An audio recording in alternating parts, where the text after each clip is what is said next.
The wagon wheels crunched through frozen mud as Emma Wilson clutched her single valise, knuckles white against the worn leather. Pine Ridge appeared before her like a painting she'd once seen in a Boston gallery. Mountains rising behind modest buildings, smoke curling from chimneys against a sky too vast to comprehend. This was to be her home, her salvation after the long journey from Pennsylvania. The driver cleared his throat, breaking her reverie. "Ma'am, this is where Mr. Caldwell said to bring you." She nodded, unable to speak past the knot in her throat. Thomas had written of a white farmhouse with blue shutters, of apple trees that would bloom in spring, of a life built for two. What stood before her instead was a weathered ranch house, paint peeling, with no sign of the man whose letters she'd memorized or the future they'd planned. Before we jump back in, tell us where you're tuning in from. And if this story touches you, make sure you're subscribed, because tomorrow I've saved something extra special for you. Emma descended from the wagon, her boots sinking into half-frozen earth. November in Montana territory felt nothing like autumn back east. The cold here had teeth, biting through her woolen coat as if it were cotton. The driver set her trunk beside her, tipped his hat, and with a flick of the reins, abandoned her to the silent homestead. No welcoming committee, no Thomas. Only the wind whistling through gaps in the porch boards and the distant lowing of cattle beyond the barn. She'd sold everything to come here. Her mother's silver, her father's books, the small inheritance that was meant to sustain her. The letters from Thomas Caldwell had been a lifeline after losing her nursing position at the hospital. A good man seeks a good woman, the matrimonial advertisement had read. She had responded not out of desperation but hope. 6 months of correspondence, of sharing dreams and disappointments, had convinced her that Thomas was sincere. Now, standing before his empty home, doubt crept in like the cold. The creak of a door drew her attention. A man emerged from the barn, tall and broad-shouldered like Thomas had described himself, but as he approached, the differences became apparent. This man's face was harder, his jaw set beneath an unkempt beard, eyes shadowed by the brim of a worn Stetson. He stopped, several paces away, regarding her with an expression that made her clutch her valise tighter. "You must be the woman Thomas sent for." His voice was gravel, lacking the warmth that had flowed through Thomas's letters. "Yes, I'm Emma Wilson. I've come to marry Thomas Caldwell." She straightened her spine, refusing to be diminished by his scrutiny. "And you are Matthew Caldwell, Thomas's brother." He removed his hat, revealing dark hair streaked prematurely with silver. Something passed across his features, grief, perhaps, or resignation. "Thomas is dead. Fever took him 3 weeks ago." The world tilted beneath Emma's feet. Dead. The word echoed in the space between them, hollow and final. Her journey, her plans, her future, all ended with that single word. She fought to keep her composure, to process what this meant. No marriage, no home, no means to return east. "I'm sorry for your loss," she managed, the propriety drilled into her by her mother surfacing automatically. "He never mentioned being ill in his letters." "Came on sudden, lot of that going around." Matthew's eyes narrowed. "Why'd you still come? Telegram was sent to cancel." Emma shook her head. "I received no telegram. I left Philadelphia nearly a month ago." Matthew cursed under his breath, kicking at the frozen ground. "Damn Western. Union never reliable out here." He studied her again, this time with something like reluctant pity. "Well, you're here now. Stage won't be back through for another week." "What am I to do until then?" Emma asked, hating the tremor in her voice. Matthew shrugged, already turning away. "That's not my concern. Thomas's foolishness bringing an Eastern woman out here, should have known better." He gestured vaguely toward the house. "There's a room off the kitchen. You can use it until the stage returns. Then you'll go back where you came from." Emma stood rooted as Matthew stalked back to the barn, his dismissal complete. Tears threatened, but she blinked them away. Crying wouldn't warm her or feed her or solve the impossible situation she now faced. With no other option, she gathered her trunk and made her way to the house Thomas had described so lovingly in his letters. The interior was cold and unwelcoming. No fire burned in the grate. No lamp lit against the gathering dusk. Emma found the small room Matthew had mentioned, clearly a maid's quarters, though Thomas had never mentioned having help. A narrow bed with a thin mattress, a washstand with a cracked basin, and a hook on the wall for clothing were its only furnishings. She set down her belongings and sank onto the bed, finally allowing herself to acknowledge the magnitude of her predicament. Thomas was dead. She had no money to return east, and she was at the mercy of a man who clearly resented her very existence. The first night in the Caldwell home was the longest of Emma's life. The room grew colder as darkness settled, and she huddled beneath her coat and the single blanket on the bed. Sleep came in fitful bursts, interrupted by unfamiliar sounds, the house settling, the wind's mournful keening, and once the distant howl of what must have been wolves.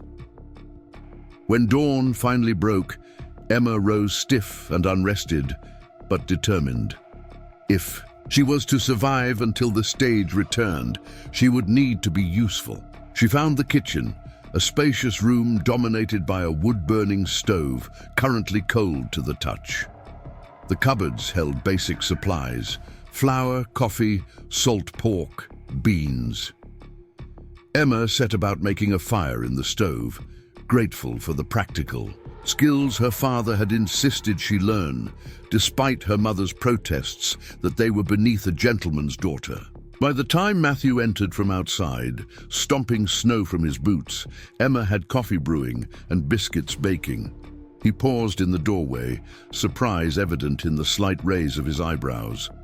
"Didn't expect to find you up," he said gruffly. "I'm an early riser." Emma poured a cup of coffee and set it on the table, maintaining a careful distance. "I thought I might make myself useful while I'm here." Matthew grunted, eyeing the coffee suspiciously before taking a seat. "Suit yourself.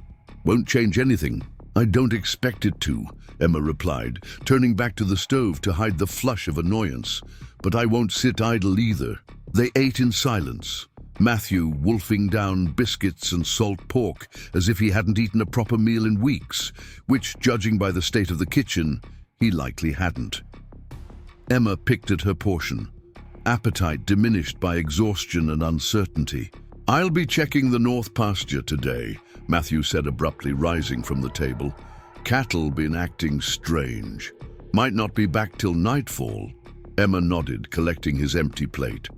"May I ask where Thomas is buried? I'd like to pay my respects." Matthew's expression darkened. "Cemeteries behind the church in town, 4 miles east." He yanked his coat from a hook by the door. "Don't go wandering off. Country's not safe for those who don't know it." With that warning, he was gone, leaving Emma alone in the house that should have been her home. After washing the breakfast dishes, she explored cautiously. The main part of the house was larger than she'd initially thought, a sitting room with worn but once fine furniture, a dining room with a table that could seat 8, and upstairs, 3 bedrooms. One was clearly Matthew's, sparsely furnished and untidy. Another appeared untouched, dust covering the surfaces. Thomas's room, she presumed, feeling like an intruder as she stepped inside. A carved wooden bed dominated the space, neatly made, with a patchwork quilt. A dresser stood against one wall, its surface holding a silver-backed hairbrush, a razor, and a small framed photograph. Emma approached reverently, lifting the frame to study the image within. A younger Thomas, she recognized. Him from the tintype he'd sent her, stood beside Matthew, both smiling in a way that transformed their features. They had the same eyes, she realized, though Matthew's now seemed permanently narrowed in suspicion. She returned the photograph carefully, moving to the window that overlooked the property. From this vantage point, she could see the barn, a corral, and beyond them, rolling grassland stretching toward distant mountains.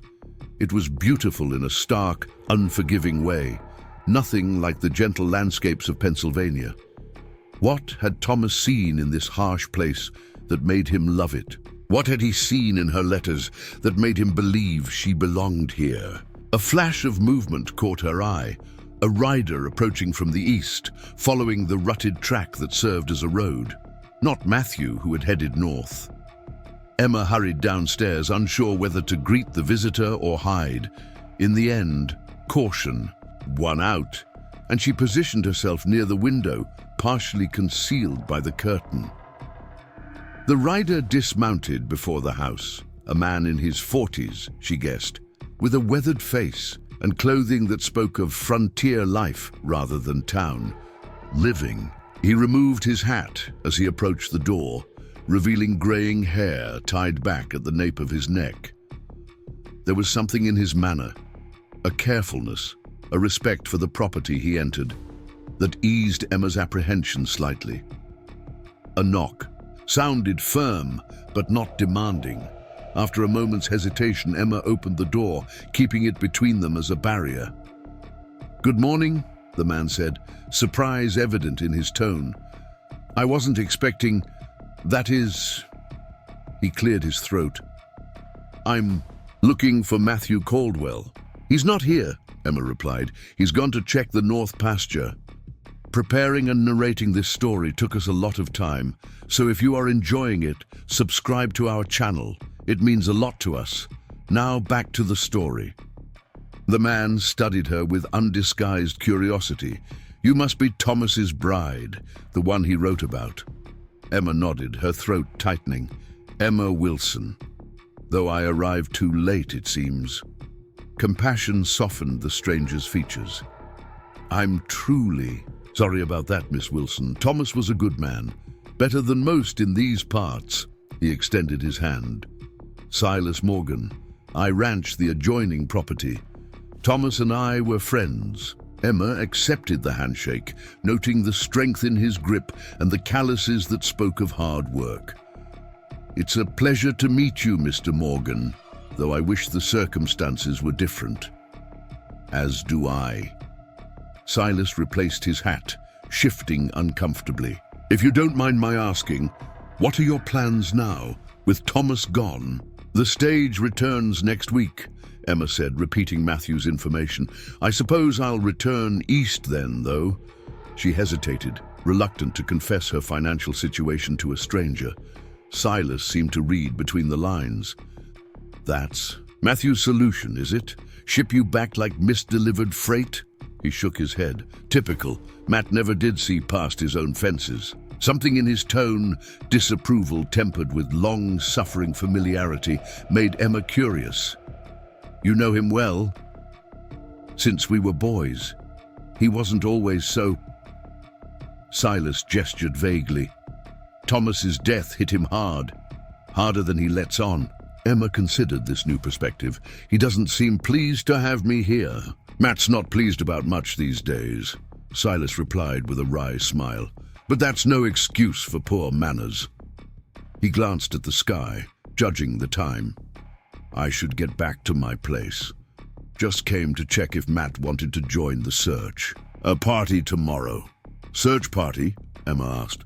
"Cattle been going missing or turning up dead with no clear cause?" "Started about the same time the fever hit." Silas's expression grew serious. "Some folks in town are saying it's connected, that the sickness came from back east." "That's absurd," Emma said before she could stop herself. "Disease doesn't target specific regions out of malice." Silas raised an eyebrow, looking at her with new interest. "You sound knowledgeable on the subject." "I worked as a nurse during the war and afterward in a Philadelphia hospital," Emma explained. "I've seen how contagion spreads, how quarantine works. Geography alone doesn't protect or condemn." "Might be worth telling that to the town council," Silas mused. They're meeting tomorrow to discuss the situation. Some are talking about closing the town to outsiders entirely." He hesitated, then added, "Thomas mentioned in his letters that you had medical training, said it was one of the reasons he knew you'd do well out here. Doctors are scarce in these parts." The thought that Thomas had valued her skills, had seen her as more than just a potential wife, warmed something in Emma that had been cold since her arrival. "He never told me that." "He was proud of finding you," Silas said gently. "Talked about the clever, pretty nurse who wrote such thoughtful letters." He backed toward his horse. "I should go. But Miss Wilson, Emma, if you need anything while you're here, my place is just over that rise to the east. Blue roof, can't miss it. Thank you, Mr. Morgan." "Silas, please." He mounted his horse with the easy grace of a man who'd spent his life in the saddle. "And Emma, there might be more for you here than just memories of Thomas. Don't let Matthew make that decision for you." With a tip of his hat, he rode away, leaving Emma with more questions than answers and the first fragile glimmer of possibility since hearing of Thomas's death. The remainder of the day passed slowly. Emma cleaned the kitchen thoroughly, finding satisfaction in the simple physical work. She discovered a small vegetable garden behind the house, miraculously not yet killed by frost, and harvested what she could: carrots, cabbage, the last of the season's squash. By late afternoon, a hearty stew simmered on the stove, filling the house with an aroma that made it feel more welcoming. Matthew returned as twilight settled over the ranch, his expression darker than when he'd left. He entered the kitchen with a gust of cold air, stopping short at the sight of the transformed space and the meal waiting on the stove. "You've been busy," he said, his tone unreadable. "It helped pass the time," Emma replied, ladling stew into a bowl for him. Matthew shed his coat and hat, washing his hands in the basin before taking a seat at the table. Emma served him, then herself, maintaining the careful distance she sensed he preferred. They ate in silence for several minutes before Matthew spoke again. "Spotted Morgan's tracks near the property line. He come by here?" Emma nodded, not surprised Matthew had noticed. "He was looking for you. Something about a search party tomorrow." Matthew grunted. "More cattle gone missing. Third time this month." He glanced at her. "Morgan say anything else?" "He mentioned a town meeting about the cattle and the fever." Emma hesitated, then added, "He said some people think the sickness came from the east." "It did," Matthew said bluntly. Emma set down her spoon. "That's not how disease works. I've had medical training. Don't need Eastern book learning to see what's in front of me," Matthew interrupted. "Thomas was fine until that shipment of goods came in from St. Louis. Half the town browsed those crates. Week later, fever started." His eyes hardened. 2 weeks after that, my brother was dead." "Correlation isn't causation," Emma argued. "If it was spreading from Eastern goods, why aren't more people sick? Why just certain cattle? There must be another explanation." "Like what?" "I don't know yet." Emma met his challenging stare. "But I'd like to find out. I owe it to Thomas." Something flickered in Matthew's eyes. Surprise, perhaps, or reluctant respect. "You don't owe him anything. He's gone." "He brought me here," Emma said softly. "Even if we never met, his letters changed my life. I'd like to honor that by helping if I can." Matthew studied her for a long moment, then rose abruptly from the table. "Do what you want. Won't change your situation. Stage still comes next." "Weak!" He stalked from the kitchen, effectively ending the conversation.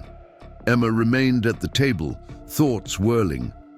The strange cattle deaths, the fever that took Thomas, the town's growing fear of outsiders, all pieces of a puzzle she couldn't yet assemble. And beneath it all, the question Silas had planted: what if there was a place for her here, even without Thomas? The wind picked up outside, rattling the windows in their frames. Tomorrow would bring the town meeting, and with it perhaps answers. For tonight, Emma had shelter, warmth, and the small satisfaction of having stood her ground with Matthew Caldwell. It wasn't much, but for a woman who had gambled everything on a new beginning, it was enough to keep hope alive for one more day. Morning brought a clarity to Pine Ridge that seemed almost cruel. Sunlight streaming across the plains, illuminating every weathered board of the Caldwell ranch with unforgiving precision. Emma rose before dawn, her night spent on the narrow bed, leaving her back stiff and her resolve hardened. She stoked the kitchen fire and set water to boil, finding a strange comfort in the routine. This would have been her life had Thomas lived. These early mornings, this hearth, these chores. Despite Matthew's dismissal, she felt a connection to this place that transcended her brief tenure. The floorboards overhead creaked, signaling Matthew's awakening. Emma straightened her dress, the same one she'd worn yesterday, now wrinkled from sleep, and pinned her hair as neatly as she could without a proper mirror. First impressions might have failed her, but perhaps consistency would earn her a fraction of respect. Matthew appeared in the kitchen doorway, already dressed for the day's work, his face bearing the imprint of restless sleep. He paused, seeming surprised to find her not only awake but productive. "Coffee's nearly ready," Emma said, keeping her tone neutral, neither servile nor challenging. Matthew grunted acknowledgement and took his seat at the table, the same one he'd occupied the previous evening. "Town meetings at noon," he said after a moment. "You still wanting to go?" The question caught Emma off guard. She'd expected resistance, not accommodation. "Yes," she replied, measuring coffee grounds into the pot with a steady hand. "If that's agreeable. Won't be pleasant. Town's looking for someone to blame." Emma turned to face him, coffee pot in hand. All the more reason for rational voices to be present, wouldn't you say? Something that might have been amusement flickered across Matthew's face before disappearing, behind his customary scowl. Rationality's in short supply when folks are scared. He accepted the cup she offered, their fingers brushing momentarily. "We'll leave after the morning chores. Need to check the south pasture first." "Is that where the cattle have been found?" Emma asked, taking the seat opposite him. Matthew studied her over the rim of his cup. "You asking out of curiosity or because you think you can help?" "Both," Emma answered honestly. "I can't claim to know much about ranching, but disease follows patterns. If I could see where and how these animals died, it might suggest something. Thought you were eager to get back east." "I have a week until the stage returns," Emma countered. "I'd rather spend it being useful than sitting idle, especially if people are falling ill from the same cause that took Thomas." Matthew's expression darkened at the mention of his brother. "Fine, get yourself ready. Wear boots if you have them. Ground's still half frozen." An hour later, Emma found herself on horseback for the first time in years, following Matthew along a narrow trail that wound through scrubby grassland. The mare beneath her was gentle, responding to the lightest touch of the reins. Thomas's horse, Matthew had told her gruffly when bringing the animal from the barn. The saddle was designed for a man, but serviceable, and Emma was grateful for the heavy wool trousers she'd packed for the journey west. Scandalous in Philadelphia drawing rooms, they were practical here, especially with her skirts hiked indecorously to accommodate the ride. The south pasture, when they reached it, proved to be a broad expanse bordered by a shallow creek, dormant trees standing sentinel along its banks. Cattle grazed in scattered groups, their breath visible in the morning chill. Matthew dismounted near a fallen log, tying his horse to a low branch. Emma followed suit, her legs unsteady after the ride. "Two were found there," Matthew said, pointing to a depression near the creek bank. "Another by that stand of cottonwoods. No marks on them, no signs of predators, just dead." Emma approached the creek bank carefully, mindful of the uneven ground. The depressions where the cattle had lain were still visible, though the bodies had been removed. She knelt, examining the churned earth and sparse vegetation. Did they behave strangely before dying? Loss of appetite? Excessive thirst? Disorientation? Matthew came to stand beside her, arms crossed. How would you know about livestock sickness? The principles of disease aren't so different between species, Emma replied, rising to her feet. And during the war, I treated soldiers whose farms had experienced similar problems. They spoke of them often, worrying about their families' livelihoods. Matthew seemed to consider this. They stopped eating first, then got agitated, circling like they were confused. By the end, they couldn't stand. And the people with the fever, what were their symptoms? Started with headaches. Then came the trembling, burning up 1 minute, freezing the next. Thomas... He paused, the name catching in his throat. Thomas was delirious near the end, talking to people who weren't there. Emma absorbed this information, turning to survey. The creek. Its waters ran clear and swift over smooth stones, but along the edges, where the current slowed, a faint, iridescent sheen was visible. She pointed. Has that always been there? Matthew frowned, kneeling to examine the water's surface. No, started showing up maybe a month back. Figured it was just mineral runoff. May I? Emma gestured toward the creek, and at Matthew's nod, she removed a handkerchief from her pocket and carefully skimmed it along the surface, collecting some of the oily substance. She brought it to her nose, detecting a faint metallic odor. Where does this creek begin? Up in the foothills, about 10 miles north, runs through the old mining camp before reaching this property. Mining camp? Emma's interest sharpened. What did they mine there? Silver mostly, some copper. Camp's been abandoned for years though. Company pulled out when the veins ran dry. Emma folded the handkerchief carefully, tucking it into her pocket. I'd like to see the mining camp, if possible. Matthew gave her a long look. It's a hard ride, and there's nothing there but falling down shacks and rusted equipment. Nevertheless, I think it might be important, Emma insisted. The timing coincides with the cattle deaths and the fever. If there's contamination from the old mines, leaching into the water supply. Town gets its water from wells, not the creek, Matthew countered. But could someone have transported water from the creek or used it to water garden crops that were then consumed? Matthew's brow furrowed as he considered the possibility. The mercantile got a shipment of fresh vegetables from a farm upstream last month. Special order for the harvest festival. Thomas helped unload them. A connection. Small, perhaps tenuous, but there. Emma felt a flutter of excitement. The familiar sensation she'd experienced during her hospital days when a diagnosis began to emerge from seemingly disparate symptoms. We should head to town, she said. The meeting will be starting soon, and I'd like to speak with anyone else who fell ill but recovered.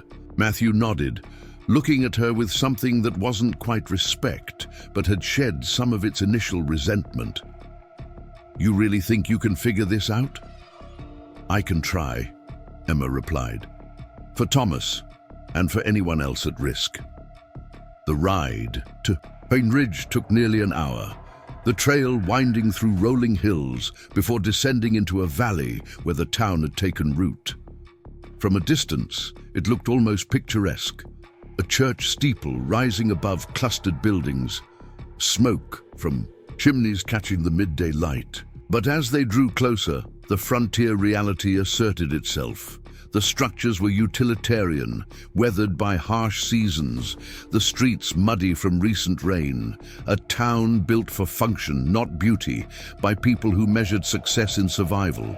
They tied their horses at a hitching post outside the town hall, a 2-story building that Emma guessed also served as a courthouse and possibly a school, given the desks visible through ground floor windows. People were already filing inside, their expressions grave.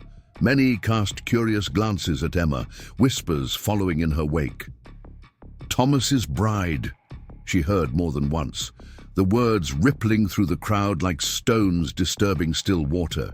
Inside, the meeting hall was arranged with benches facing a raised platform where several men sat behind a long table. The town council, Emma presumed.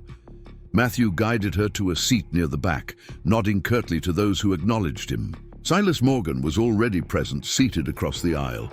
He caught Emma's eye and offered a small, encouraging smile. Mayor Harold Jenkins called the meeting to order, his voice carrying easily through the crowded room. He was a portly man with a well-trimmed beard and the confident demeanor of someone accustomed to authority. "Friends and neighbors," he began, "were gathered to address the troubling matters affecting our community. The loss of livestock, the illness that has claimed 3 of our own, including Thomas Caldwell, who many of you counted as friend, and the decision before us regarding our response." A murmur ran through the crowd at Thomas's name. Emma felt eyes turning toward her, assessing, judging. "Dr. Wilton has prepared a report on the illness," Jenkins continued, gesturing to a thin man with spectacles perched on a narrow nose. "After which, we'll hear proposals for protective measures." The doctor rose, clutching a sheaf of papers. "The fever presents initially with headache and chills, progressing to tremors, confusion, and in severe cases, seizures and death. Of the 12 cases reported, 3 have proven fatal. The others have recovered to varying degrees, though several continue to experience weakness and occasional disorientation." "And the cause, Doctor?" someone called from the audience. Dr. Wilton cleared his throat uncomfortably. "That remains unclear. However, all cases developed within a 2-week period following the arrival of goods from Eastern suppliers. It seems reasonable to conclude—" "It's the outsiders bringing their diseases west," interrupted a red-faced man near the front. "Been saying it for years. Every time the railroad pushes another mile, we get another sickness." Murmurs of agreement rippled through the assembly. Emma tensed, feeling Matthew shift beside her. "Furthermore," Dr. Wilton continued, raising his voice slightly, "the similarity between the human illness and the affliction killing livestock suggests a common source. As the cattle have not been exposed to Eastern goods, this presents something of a puzzle." "Unless it's in the water," Emma said, the words escaping before she could consider their wisdom. The room fell silent, all eyes turning toward her. Mayor Jenkins peered down from the platform, brows raised. "And you are, madam?" Matthew stood, his chair scraping against the wooden floor. "This is Miss Emma Wilson. She was engaged to my brother. She's also a trained nurse with experience treating illnesses during the war." The revelation of her profession seemed to interest the assembly more than her connection to Thomas. Dr. Wilton, particularly, leaned forward. "You have a theory about the water, Miss Wilson." Emma rose, conscious of her rumpled appearance, but determined to be heard. "This morning, Mr. Caldwell showed me where cattle have been found dead on his property. I noticed an unusual sheen on the creek water, one that he confirms is recent. The creek runs from the abandoned mining camp in the foothills." "Mining waste?" Dr. Wilton's interest was piqued. "That would explain the neurological symptoms. Heavy metals like mercury or lead can cause similar presentations. But how would that affect people who don't drink from the creek?" the mayor asked skeptically. "The mercantile received vegetables grown with water from that creek," Matthew said, his deep voice silencing side conversations. "Harvest festival. Thomas helped unload them. A woman in a gingham dress stood. My Jacob took sick after that festival. He had 3 helpings of the fresh greens." Another voice joined in. "Miller's youngest, too. She ate so many carrots at that supper, her fingers turned orange." Then the shaking started a week later. The room erupted in overlapping conversations. Mayor Jenkins banged a gavel for order. "This is speculation at best. We have no proof." "Actually," Emma interjected, pulling the handkerchief from her pocket, "I collected a sample from the creek. It has a distinctive metallic odor. If it contains mining waste, it could be identified through chemical testing." Dr. Wilton descended from the platform, approaching Emma with an outstretched hand. "May I?" She surrendered the handkerchief, watching as the doctor examined the residue and cautiously sniffed it. His expression grew serious. "There's definitely something here. Mayor, I believe this warrants investigation." "Investigation takes time," argued the red-faced man. "Meanwhile, more of us could get sick.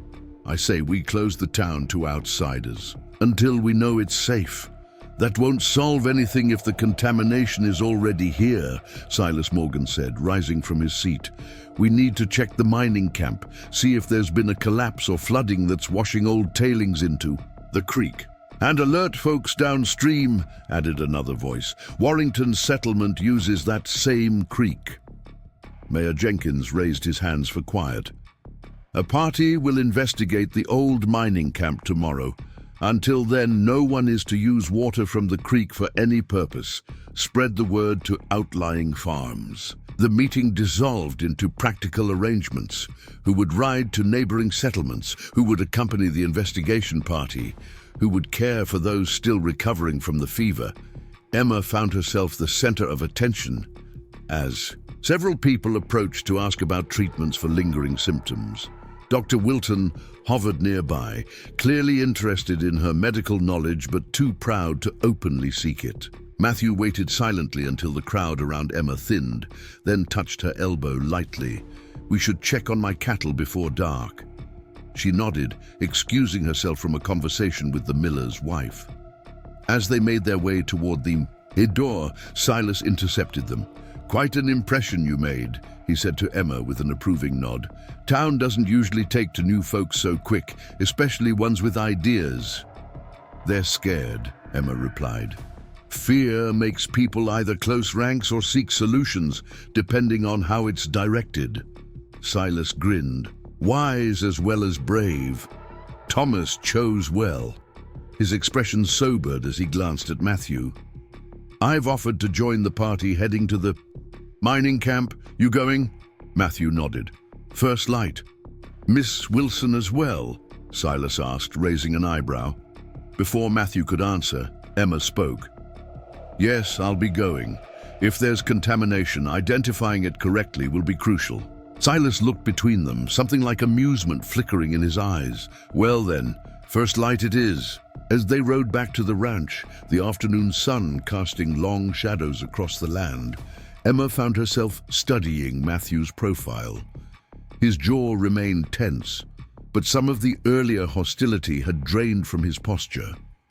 She wondered what he was thinking, whether her intervention at the meeting had changed his assessment of her, or if he still saw her as an unwelcome reminder of his brother's absence. "Thank you," she said finally, breaking the silence that had stretched between them since leaving town, "for supporting me at the meeting." Matthew glanced at her, then returned his gaze to the trail ahead. "You had something worth saying." It wasn't effusive praise, but from a man so sparing with words, it felt significant. They rode on, the rhythm of hooves against earth filling the space where conversation might have been. The ranch came into view as dusk began to settle, the house standing stark against the darkening sky. Emma felt a curious sensation as they approached, not quite homecoming, but no longer the dread of the previous day.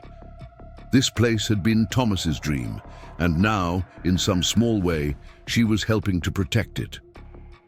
As they stabled the horses, Matthew finally spoke again, his voice low and gruff but lacking its earlier edge.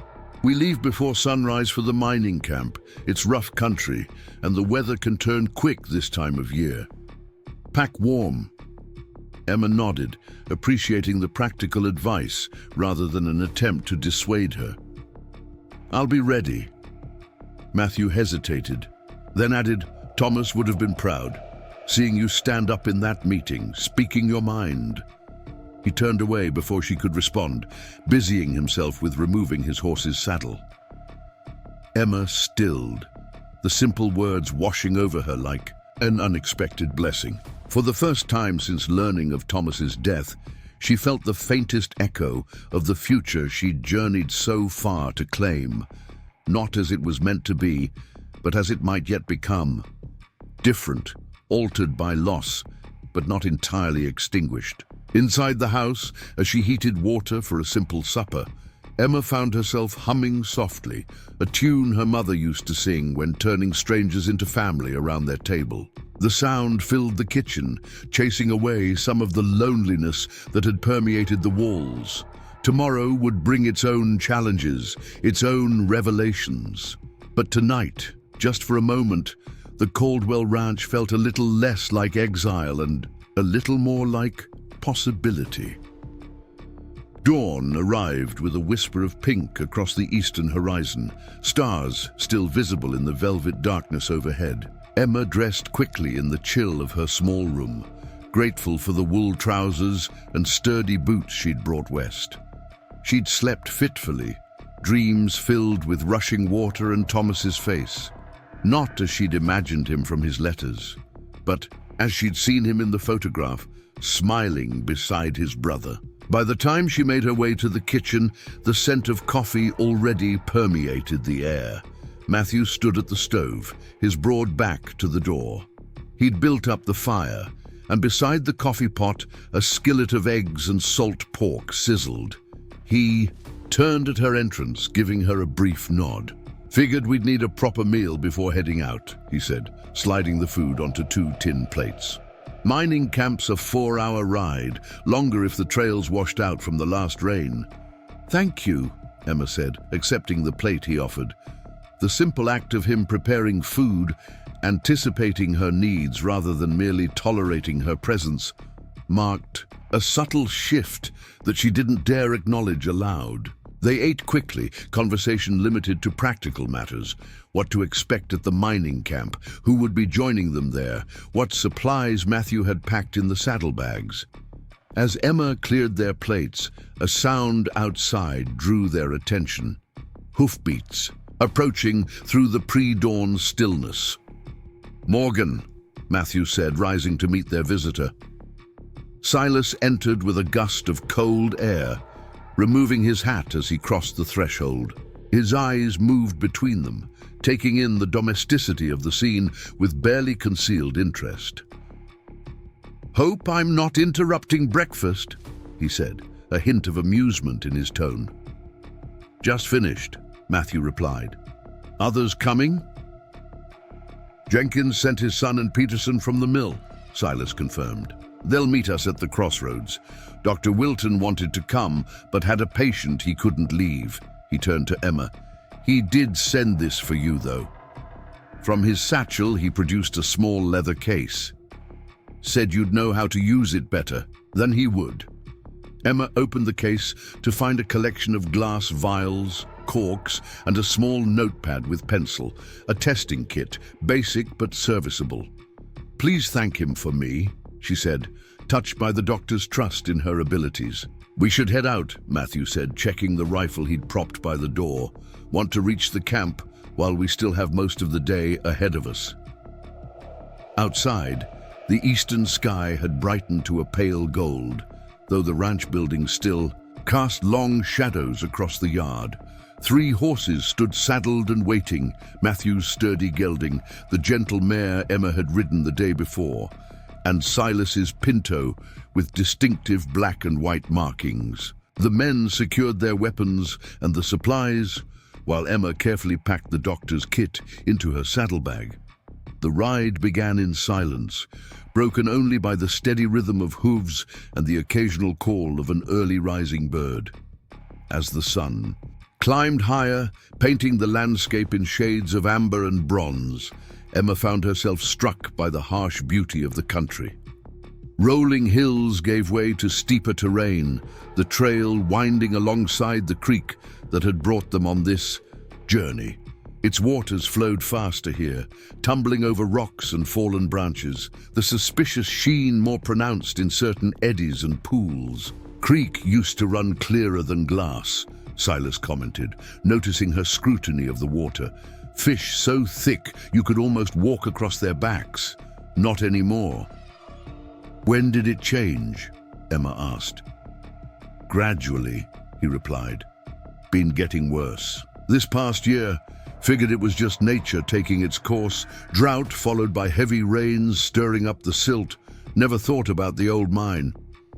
The company that owned it, Matthew added, Silver Peak Mining, pulled out nearly 5 years ago when the veins ran out, left everything standing.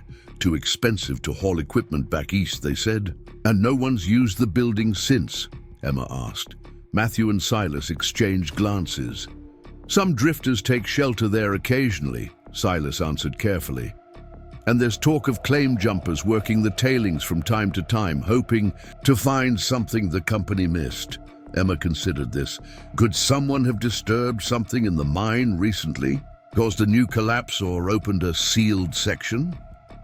Possible, Matthew conceded. There have been tremors in the foothills. Small ones, but enough to shift things underground. They reached the crossroads where 2 young men waited.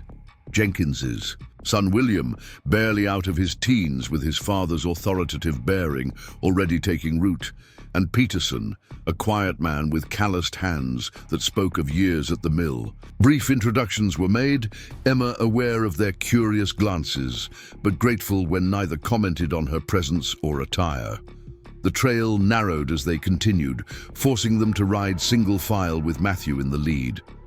The terrain grew, more rugged, trees clustering along the creek banks, while sparse pines clung to the rocky slopes rising on either side.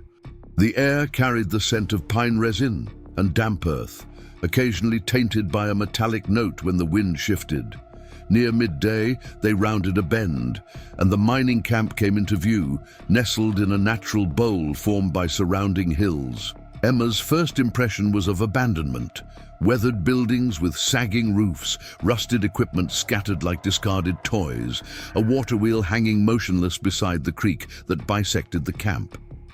Yet as they drew closer, signs of more. Recent human presence became apparent. A thin spiral of smoke rose from one of the smaller structures. Fresh-cut wood was stacked beside another. Matthew raised a hand, signaling the party to halt. "Someone's here," he said quietly, unslinging his rifle. Silas followed suit, his expression wary. "Claimed jumpers, maybe. Or just travelers seeking shelter." "Only one way to find out," Matthew replied. He turned to Emma. "Stay back until we're sure it's safe."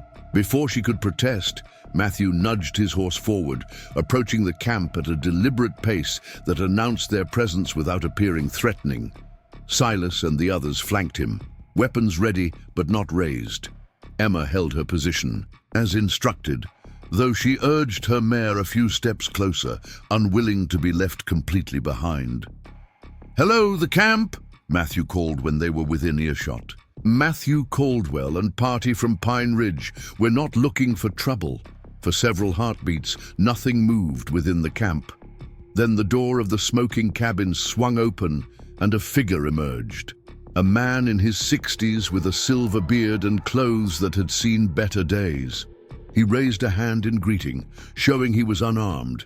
"Ain't no trouble here," he called back. "Just an old prospector trying to scratch out a living. Name's Hollister, Joseph Hollister." The tension eased slightly as the old man approached, his gait uneven, but his eyes clear and alert. Matthew dismounted, handing his reins to William while keeping his rifle casually accessible. "We're investigating the creek," he explained. "Water's turned bad, causing sickness downstream." Hollister's bushy eyebrows rose. "Sickness, you say? What kind?" "Fever, tremors, confusion," Matthew replied. "3 dead so far, including my brother." The old man's weathered face creased with genuine regret. "Sorry to hear that, son. Truly am." He glanced toward the creek, then back at the party. "Been noticing something off about the water myself. Fish belly up more often than not. Stopped. Drinking from it months ago. Stick to my rainwater barrel now." Emma urged her horse forward, joining the conversation. "Mr. Hollister, have you noticed anything unusual happening at the mine? Any cave-ins or flooding?" The prospector's gaze sharpened with interest at her appearance, though he showed none of the dismissal Emma had come to expect from frontier men. "You'd be the nurse, I reckon.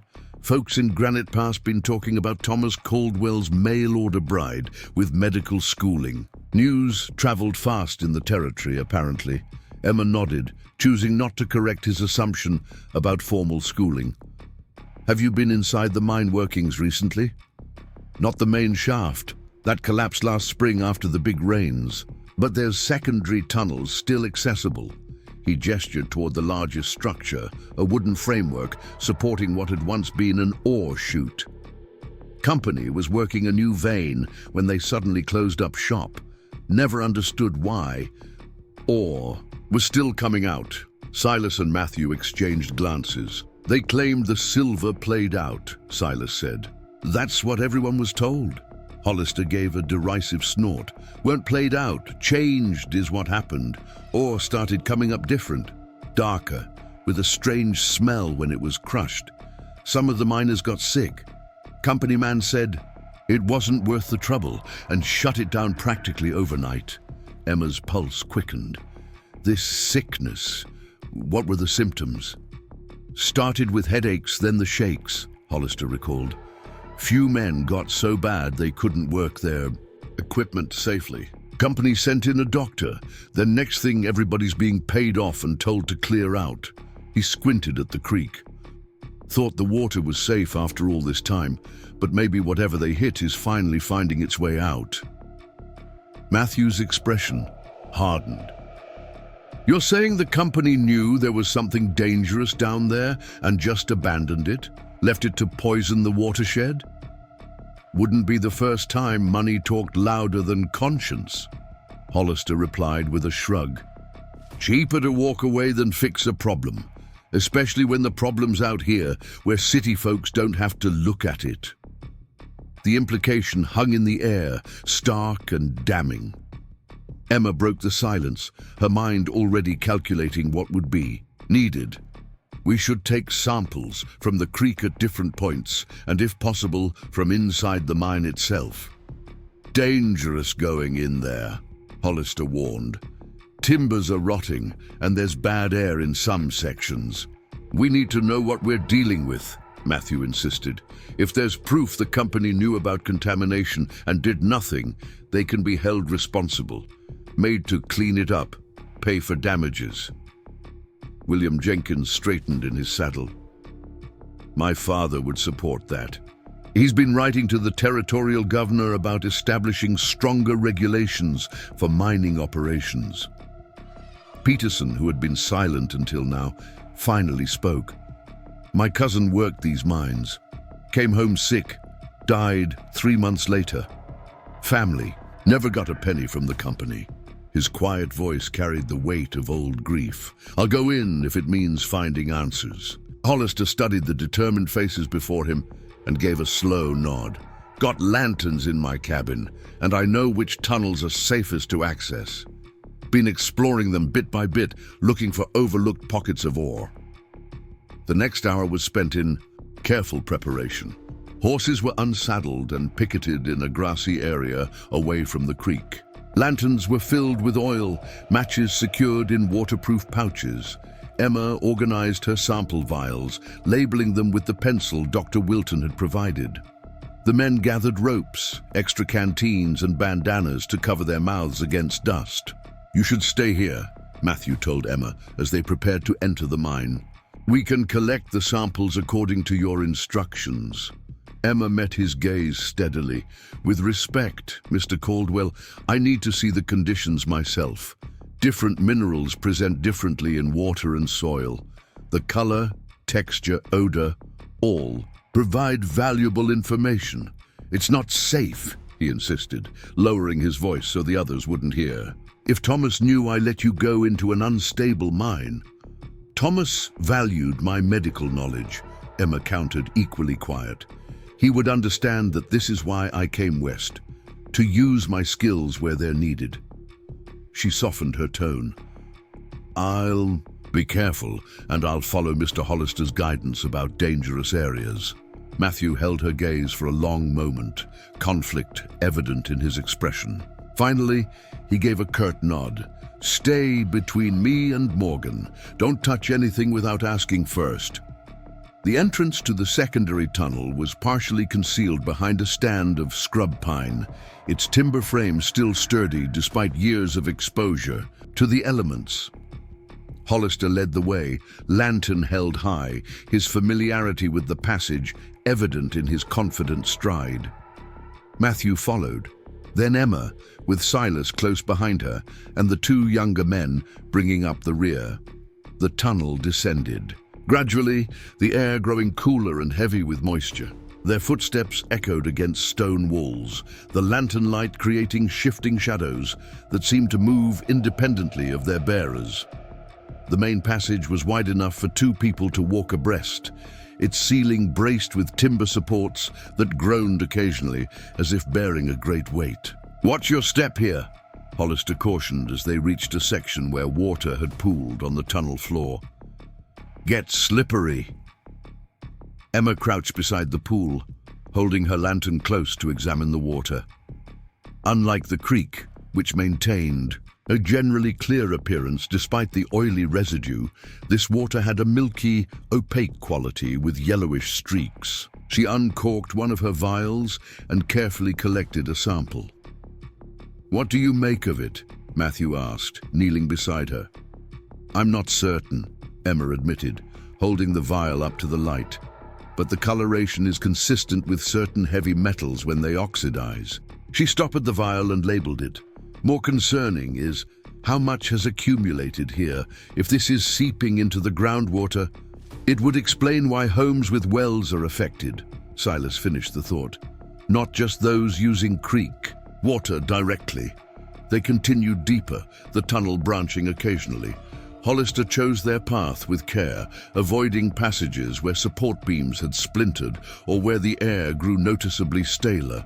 After 20 minutes of steady progress, they reached a larger chamber where the mining operation had clearly been active until its abrupt cessation. Ore carts sat on rails, loaded with rock that had never made its journey to the surface. Tools lay scattered as if dropped in haste, their metal surfaces now coated with rust and an unidentifiable crystalline substance. "This is where they hit the new vein," Hollister explained, gesturing toward a narrow fissure in the chamber's far wall. "Started bringing up the strange ore from there." Emma approached cautiously, lantern extended. The rock face around the fissure had an unusual coloration, veins of dark purple and greenish gray threading through the typical quartz and silver. More alarming was the pool that had formed directly beneath, its surface covered with the same iridescent sheen they'd observed on the creek, but far more concentrated. "Don't breathe too deep here," Hollister warned. "Air gets heavy fast."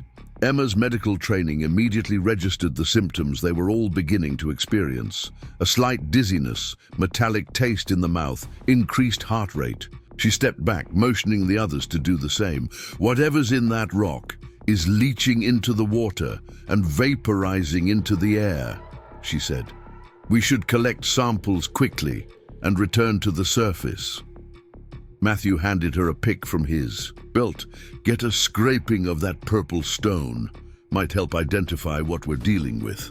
Emma chipped carefully at the rock face, collecting fragments in another vial, while the men gathered additional water samples from different areas of the chamber. The work was executed with brisk efficiency, everyone aware of the increasingly uncomfortable atmosphere. As they prepared to depart, Peterson moved toward one of the abandoned ore carts, peering at its contents. "There's papers here," he called, reaching carefully between chunks of rock. "Looks like a report of some kind."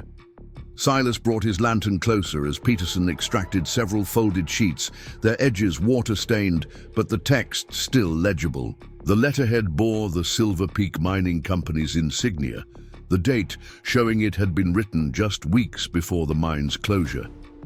Laboratory analysis confirms presence of arsenic and mercury compounds in significantly elevated concentrations. Peterson read aloud, his voice growing harder with each word. "Recommend immediate cessation of extraction from Tunnel G until proper ventilation and containment procedures can be implemented.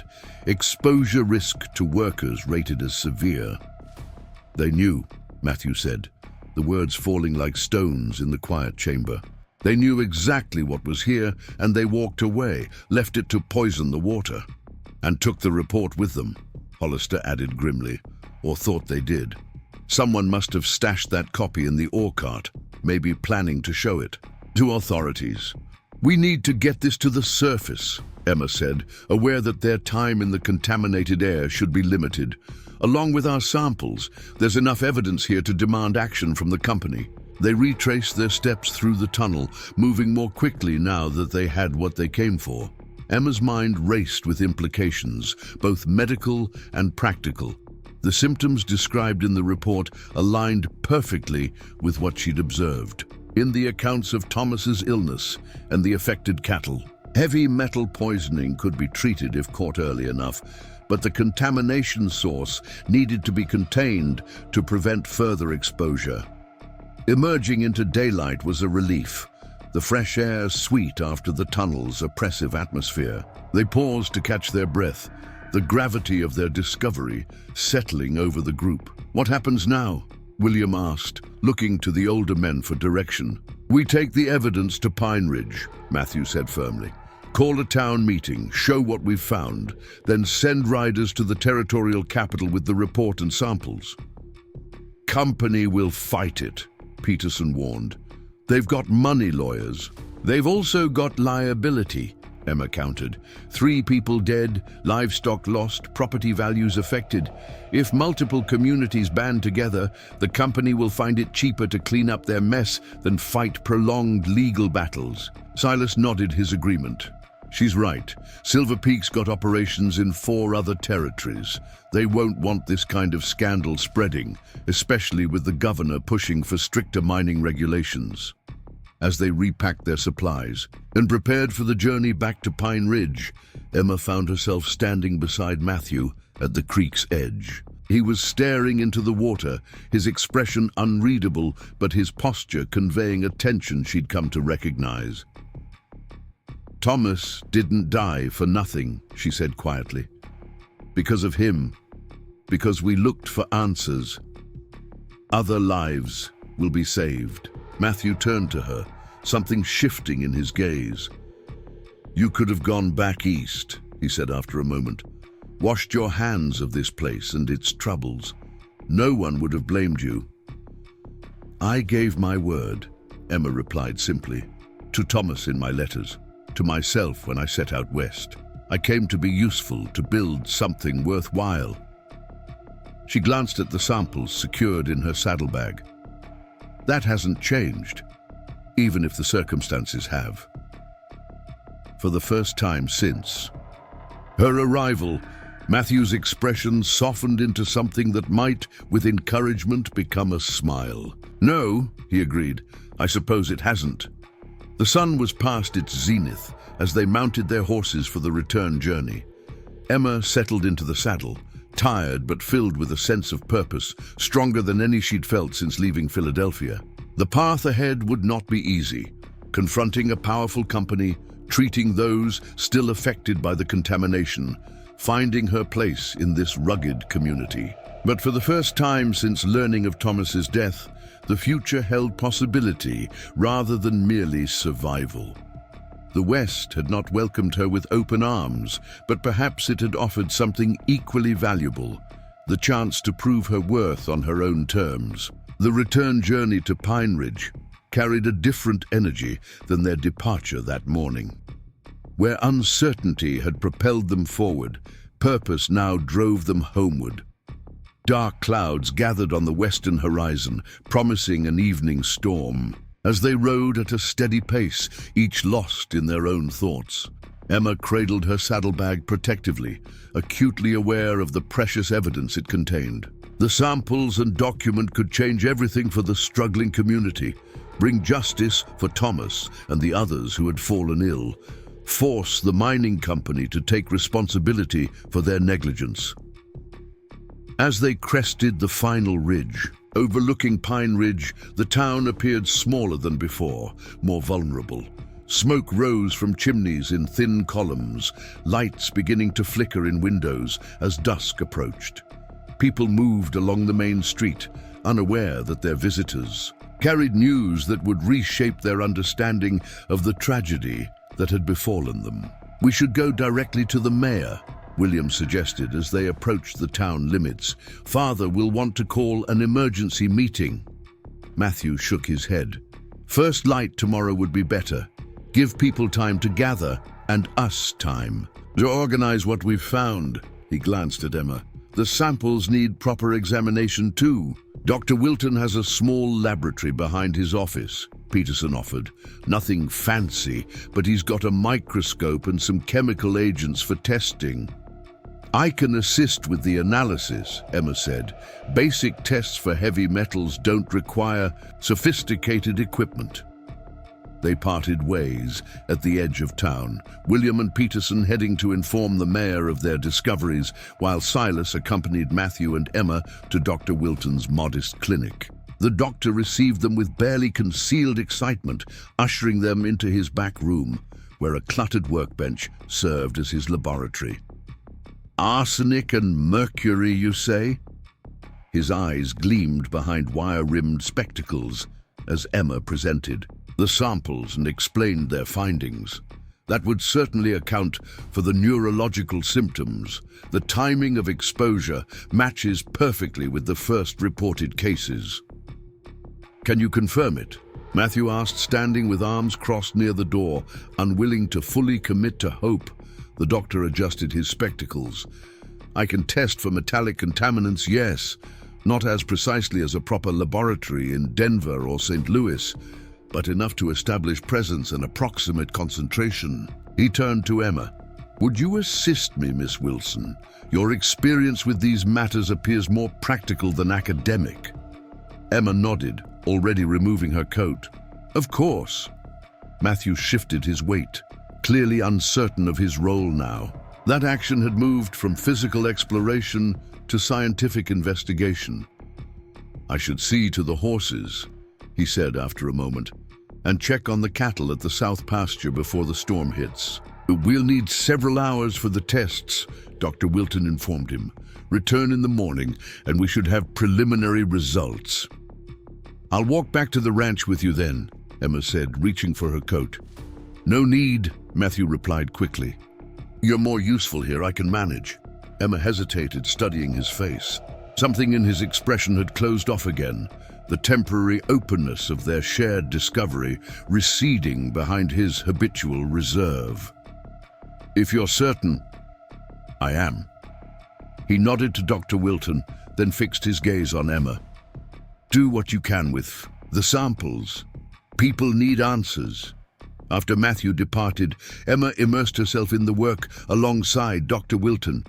The small laboratory might lack the sophistication of Philadelphia's medical facilities, but the basic principles remained the same. They carefully documented each sample's appearance before subjecting them to a series of chemical tests designed to identify specific metallic compounds.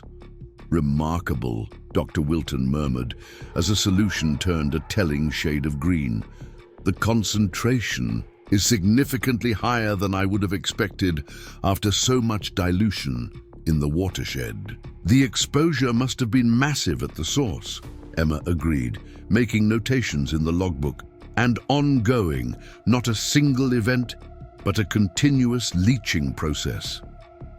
As evening deepened into night, they worked steadily, pausing only when Silas returned with a tray of food from the town's small hotel. The storm arrived as predicted, rain lashing against the clinic's windows while thunder rolled across the valley. Emma found herself glancing toward the door, wondering if Matthew had reached the ranch before the worst of the weather hit, if he was sitting alone in that kitchen she'd begun to know, or if he'd gone to check on his cattle despite the downpour. "You've developed quite an efficient partnership," Dr. Wilton observed, following her gaze. "Remarkable, given the circumstances of your arrival." Emma turned her attention back to the microscope slide she was preparing. "We share a common purpose, justice for Thomas and protection for those still at risk." "Indeed."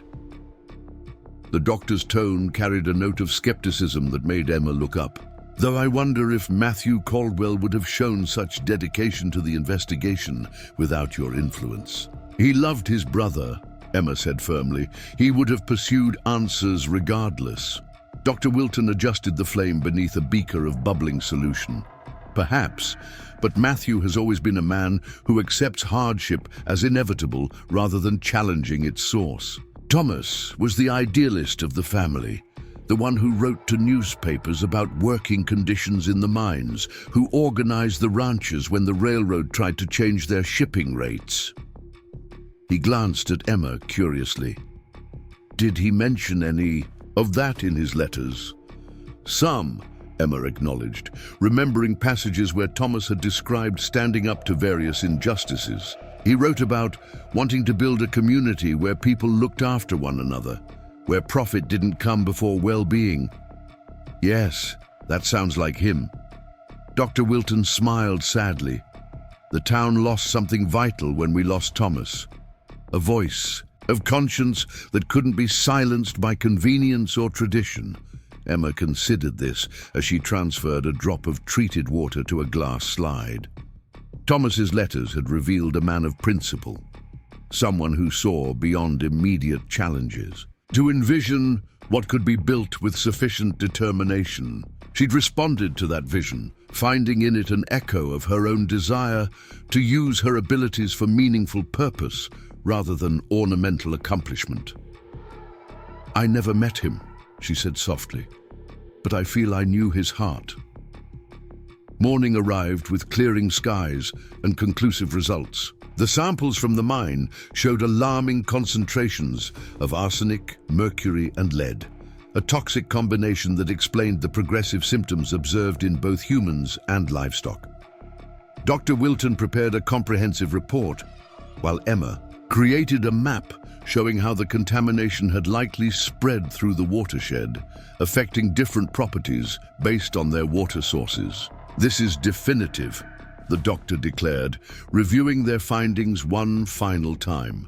Combined with the internal company document, there can be no question of Silver Peak's responsibility. A knock at the door preceded Matthew's entrance. His expression suggesting a night as restless as their own. Rain had soaked his coat, and despite the early hour, lines of fatigue marked his face. His gaze immediately sought Emma, assessment in his eyes before he turned to Dr. Wilton. Well, confirmation of everything we suspected, the doctor replied, handing him the report. Multiple heavy metals in concentrations sufficient to cause all the symptoms we've observed. Miss Wilson has been invaluable in connecting the evidence to specific cases based on water source and exposure patterns. Matthew studied the papers, his weathered hands incongruous against the precise scientific notations. The town meeting is set for 10 o'clock. Mayors sent word to outlying farms and the Warrington settlement downstream. We'll be ready, Dr. Wilton assured him. I've prepared lay explanations of the findings that people can understand, regardless of scientific background. Matthew nodded, then hesitated. There's something else you should know. Horace Keir arrived in town last night. The name meant nothing to Emma, but Dr. Wilton's expression darkened immediately. Silver Peak's regional manager. What's he doing? Here? Claims he's passing through on company business, Matthew replied, skepticism evident in his tone. But he was asking questions at the hotel about our trip to the mining camp. Someone talked. That complicates matters, Dr. Wilton murmured. Keir has connections with the territorial government. He'll try to discredit our findings before we can present them officially. Then we need to ensure the presentation is unimpeachable, Emma said firmly. The evidence speaks for itself, regardless of who might wish to silence it.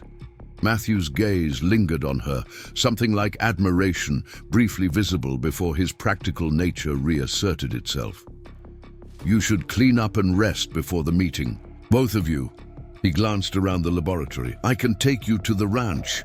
No time, Emma interrupted. Dr. Wilton and I need to prepare our presentation. And I should speak with the families of those who fell ill, confirm the connection between their water sources and our findings. I'll handle that, Matthew countered. "You've been working all night." The concern in his voice caught Emma off guard, warming something that had been cold since Thomas's letters stopped arriving. "Thank you," she said simply. The town hall filled beyond capacity as 10 o'clock approached. Word had spread rapidly about the mining camp discovery, drawing not only Pine Ridge residents, but farmers from outlying areas, and a delegation from Warrington, led by their own mayor.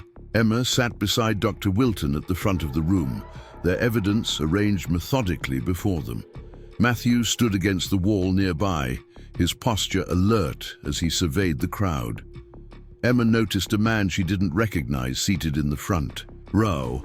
Expensively dressed in a tailored suit despite the frontier setting, his clean-shaven face set in an expression of polite interest that didn't reach his calculating eyes. Horace Keir, she presumed, Silver Peak's representative sent to manage this unexpected threat to company interests. Mayor Jenkins called the meeting to order, his usual bombastic style tempered by the gravity of the situation. Friends, neighbors, and visitors, we gather to hear evidence regarding the source of illness that has affected our communities these past months.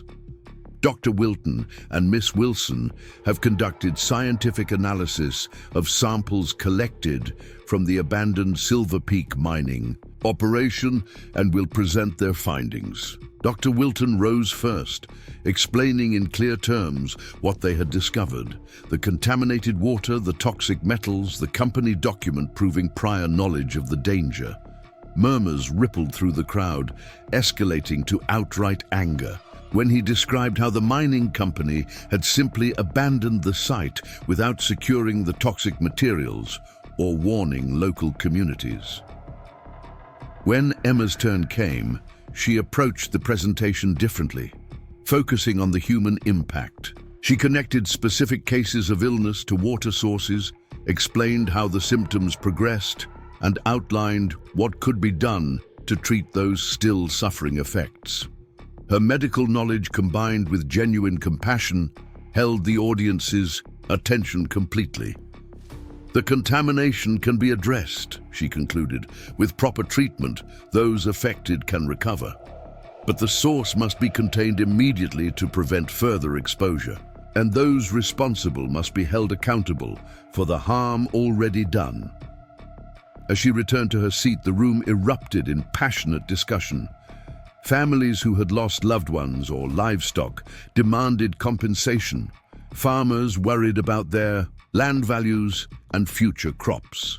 The Warrington delegation spoke of similar cases in their settlement, strengthening the case for widespread impact. Throughout it all, Horace Keir remained impassive, occasionally making notes in a small leather-bound book. When Mayor Jenkins finally acknowledged him, he rose with the smooth confidence of a man accustomed to controlling difficult situations. "While these findings are certainly concerning," he began, his voice carrying the refined accent of Eastern education, "Silver Peak Mining Company cannot accept responsibility based on amateur scientific analysis and a single document of questionable provenance." "Questionable?" Peterson stood abruptly. "It bears your company's letterhead and the signature of your chief engineer." Keir smiled thinly. "Documents can be fabricated, and without proper chain of custody. Are you accusing us of forgery?" Matthew's voice cut through the rising tension, deadly quiet but carrying to every corner of the room. "I'm merely pointing out that proper scientific and legal procedures must be followed before assigning blame," Keir replied smoothly. "Silver Peak would be happy to commission an independent study, which would take months, if not years," Dr. Wilton interjected. "Meanwhile, people continue to be exposed to toxic water." Keir spread his hands in a gesture of reasonable compromise. "The company could provide bottled water as a goodwill gesture while the investigation proceeds." "Goodwill?" The word escaped Emma's lips before she could contain it, drawing all eyes to her. She stood, facing Keir directly. Your company knew about poisonous contaminants and chose to abandon them rather than properly secure the site. That isn't a matter requiring goodwill. It's criminal negligence. The room fell silent, tension crackling like the previous night's lightning.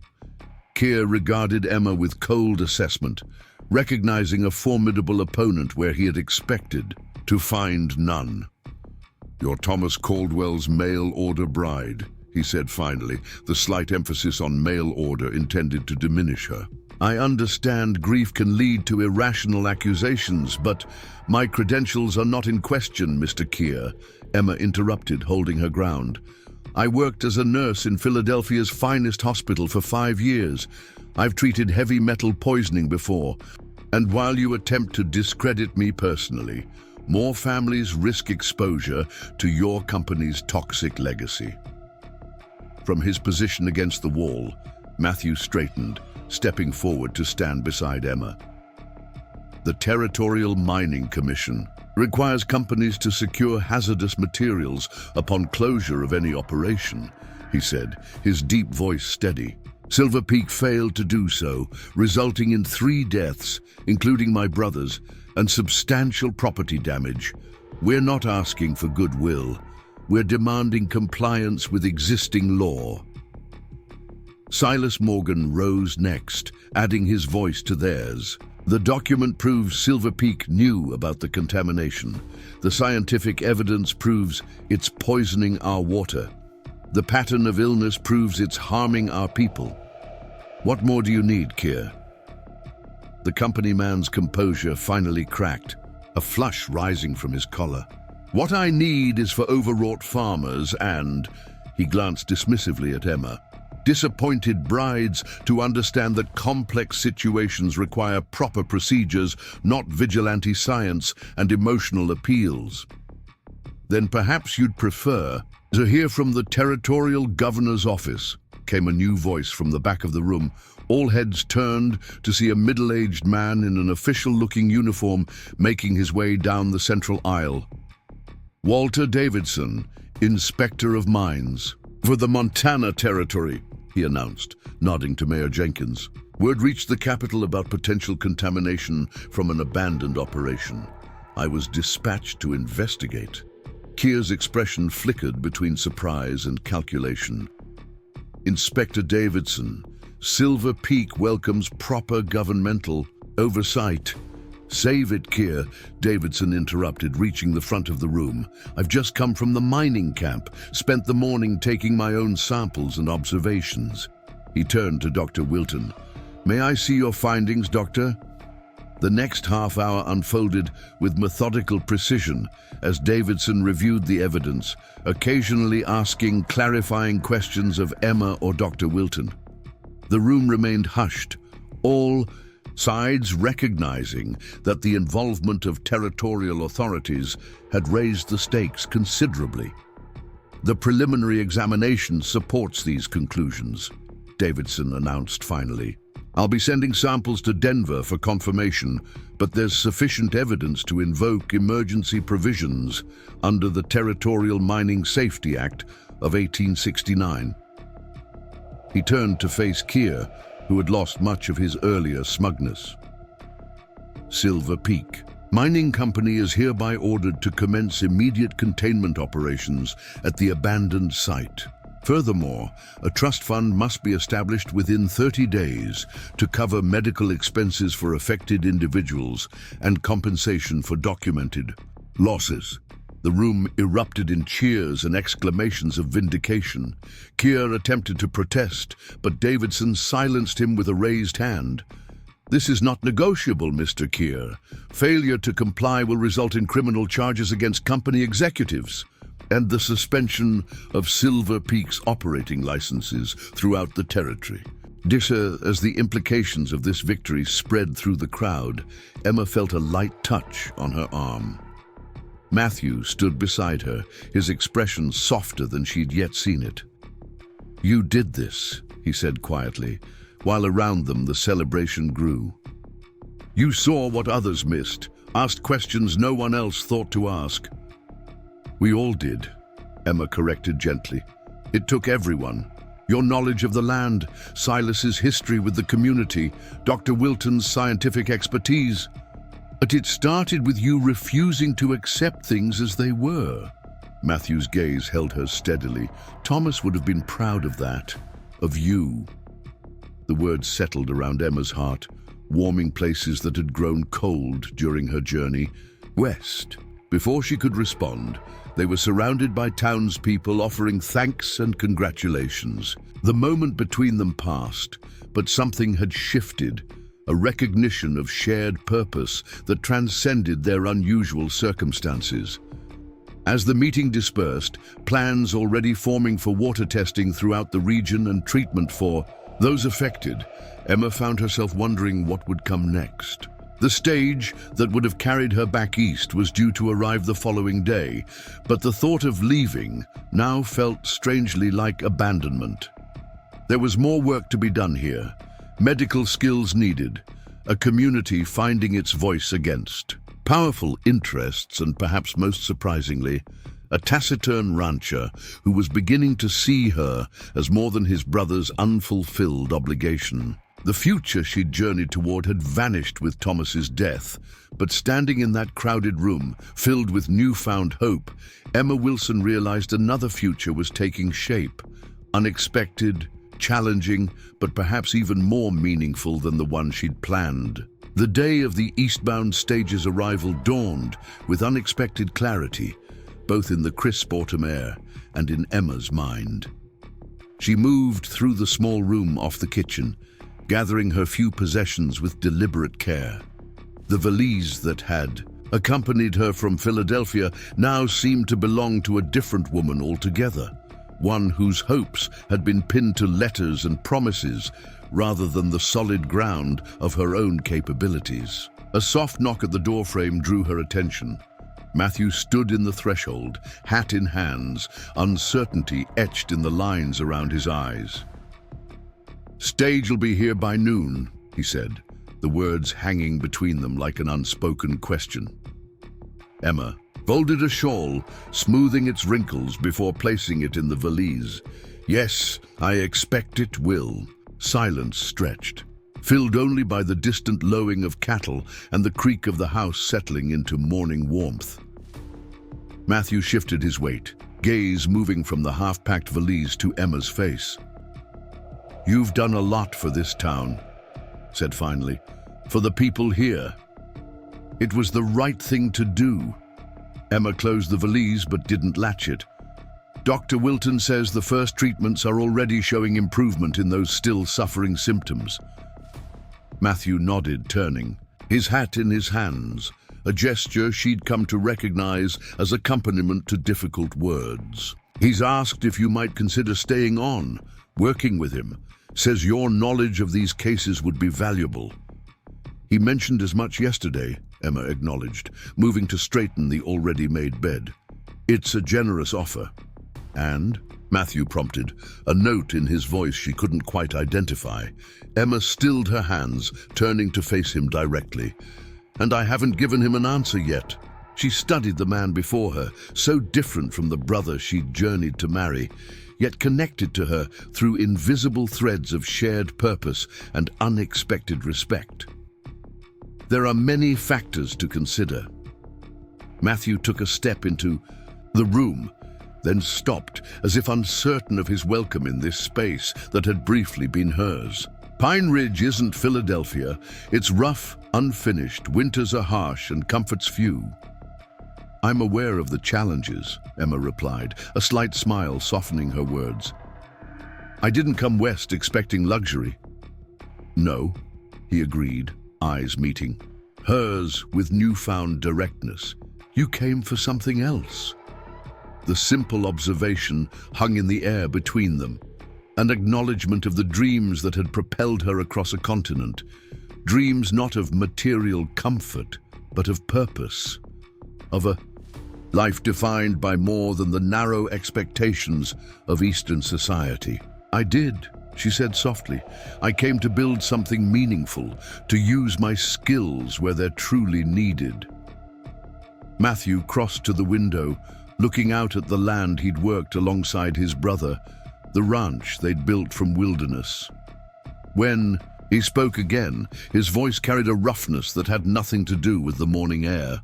I didn't welcome you properly when you arrived, treated you like an obligation, a reminder of what was lost. He turned from the window, facing her squarely. That was wrong of me. Emma's breath caught at the unexpected apology. You were grieving. Yes, still am. His gaze held steady. But grief doesn't excuse unkindness. Thomas would have been ashamed of how I acted. Thomas isn't here, Emma said gently, and we can only move forward with who we are now, not who we wished to be then. Something shifted in Matthew's expression, a relaxing of tight-held control, a vulnerability he'd kept carefully guarded. The ranch needs a woman's touch, he said abruptly, has since our mother passed. Thomas knew that. It's partly why he wrote to you. Emma felt her heart quicken, uncertain of where this conversation was leading. Matthew, I'm not asking what he asked, he clarified quickly. Not proposing marriage or anything proper like that. It's too soon, and we're still strangers in most ways that matter. His hands tightened on his hat brim. But the room upstairs, Thomas's room, it's empty, and there's work here for skilled hands. Medical work too, with the families affected by the water. The offer hovered between them, imperfect but honest. Not a romance from penny novels, but something potentially more enduring. A partnership built on mutual respect and shared purpose. You're asking me to stay, Emma said, wanting absolute clarity. As a housekeeper, if that's all you want it. To be, Matthew replied, as the ranch's nurse tending to neighboring families, as he hesitated. Whatever might develop between two people, learning to know each other without expectations. Emma turned away, needing a moment to contain the unexpected emotion rising within her. Through the small window, she could see the sea, land, stretching toward distant mountains, harsh in its beauty, demanding in its challenges, but offering something Philadelphia never could. The freedom to define herself by her own choices rather than society's narrow definitions. The stage leaves at noon, she said finally, facing him again. I should give Dr. Wilton my answer before then. Matthew nodded, accepting her non-answer with characteristic restraint. I'll ready the wagon whenever you decide. He turned to leave, pausing at the threshold. Whatever you choose, Emma Wilson, you've earned your place here. Thomas saw it in your letters. Now we've all seen it in your actions. With that, he was gone, boots echoing on the wooden floor as he moved toward the barn to begin his morning chores. Emma remained still, her half-packed valise a physical representation of the choice before her. An hour later, Emma stood on Pine Ridge's main street, watching as the eastbound stage was prepared for departure. Trunks were secured to its roof while the driver checked harnesses and wheels with practiced efficiency. A small crowd had gathered, partly to greet arriving passengers, and partly to witness Emma's decision. Word had spread of her role in uncovering the mining company's negligence, transforming her from Thomas's mail-order bride to a person of consequence in her own right. Dr. Wilton approached, medical bag in hand as always. I've just come from the Henderson farm, he said by way of greeting. Young Timothy's tremors have subsided considerably since beginning the treatment protocol you suggested. That's excellent news, Emma replied, genuine pleasure warming her voice. The chelation approach often shows rapid improvement in children. Indeed. The doctor studied her, noting her traveling clothes and the valise at her feet. I see you're dressed for a journey. Have you made your decision then? Before Emma could respond, the stagecoach door opened and a passenger descended, a woman approximately Emma's age, dressed in Eastern fashion that already seemed foreign to Emma's eyes. She glanced around uncertainly before approaching the doctor. Excuse me, sir. I'm looking for someone who might direct me to the Caldwell ranch. Dr. Wilton's eyebrows rose in surprise. The Caldwell place? He glanced at Emma, whose expression had frozen in sudden understanding. Yes, the woman continued, consulting a folded letter. "I'm Caroline Bennett. I've been corresponding with Matthew Caldwell these past few months. He's expecting me." The revelation struck Emma with physical force. Matthew had his own mail-order bride, had been writing to this woman even as Emma arrived to marry his brother. The pieces aligned with sickening clarity. His initial coldness, his insistence that she leave on the next stage, his reluctance to accept her presence until circumstances forced them to work together. And then, this morning's conversation. Not an invitation born of growing respect, but an obligation he felt compelled to offer, knowing his own bride was arriving. Pity, not partnership. Dr. Wilton's gaze darted between the two women, recognition of the awkward situation evident in his expression. "Miss Bennett, perhaps you'd allow me to assist you.